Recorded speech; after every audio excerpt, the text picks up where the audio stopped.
All right, QRock Radio with America's Station of the Airwaves, your sweet daddy-o on the radio, getting ready to entertain you with all the top hits around the globe.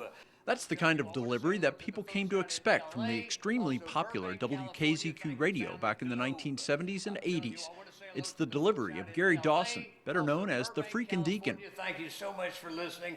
And of course, our folks right here in Myrtle Beach, South Carolina, the almighty Grand Strand. Deacon is behind the microphone at QRock Radio in Myrtle Beach. It's a refuge of sorts for him and others who were on-air personalities back when WKZQ Radio was one of the best-known small market stations in the country. When my old buds got together and said, hey, what do you think about us doing our own shows again on the internet? And we'll kind of style it from the old Rock 102. I said, man, I'm ready to go. Let's get her down. That idea emerged when jocks from the old WKZQ gathered in Myrtle Beach for a reunion a couple of years ago. Radio had left many of them behind. Corporate influence shortened playlists and cut the number of on-air personalities.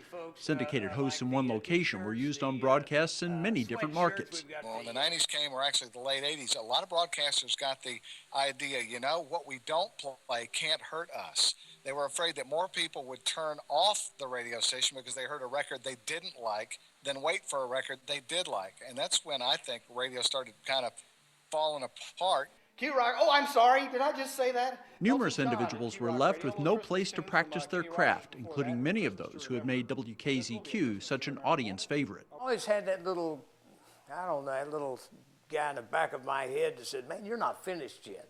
With that as the backdrop, some of the former jocks decided they would take their talents to the internet, and QRock Radio hit the digital airwaves. Us old guys who are still alive and vibrant and ready to rock and roll said, hey, we found us an outlet again.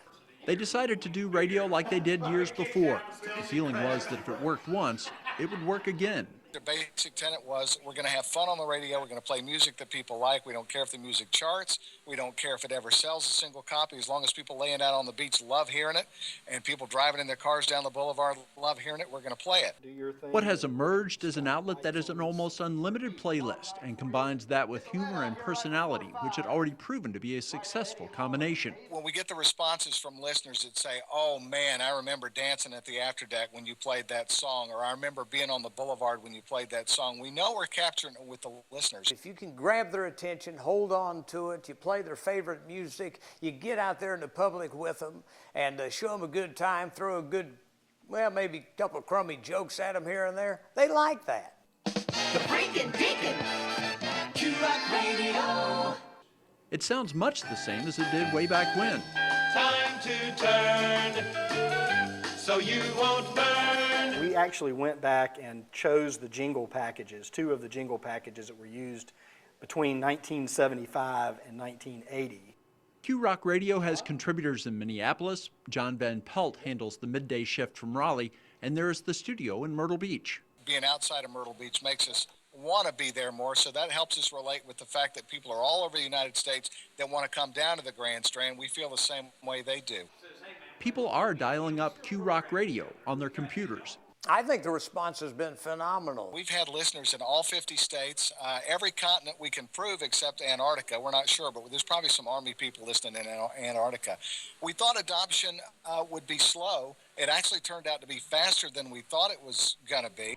The question is whether there are enough people listening in order to turn a profit with the venture. No, absolutely not. Have you got any? Time Warner want to buy some ads?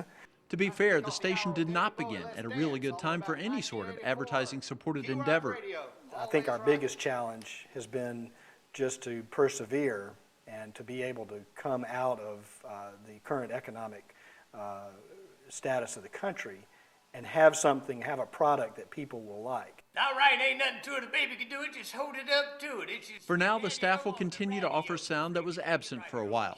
Making money would be nice, and maybe that will happen in the years ahead. But for now, most involved are content with making their audience happy. And it's the people that come back to us and say, hey, man, I heard you all back in 1978, or I heard Deacon in 1985, or, you know, and say, you know, you all touched me when you did this or that, and I remember and I appreciate it. And there's the element of making themselves happy, too, and not having to rely on someone else to give them a spot behind the mic. You can't just be retired anymore. You know, if you want to get back into it, you don't have some corporate guy saying, hey, you're too old, you ain't hip enough. You're out of here, baby.